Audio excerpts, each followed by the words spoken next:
Ayun, nagagalit siya. Huwag mo daw kasing galawin. Ano? Bakit ito eh? Gagalit siya. Huwag mo daw kasing galawin. Galawin mo. Ano yun? Hawakan mo yung cellphone mo. Hawakan mo yung cellphone. Yung cellphone.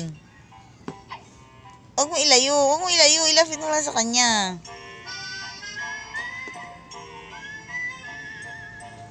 Ay,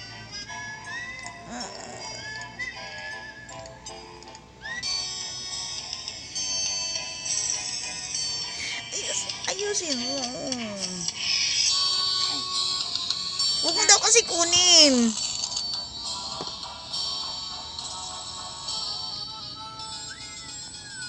welap lang yun.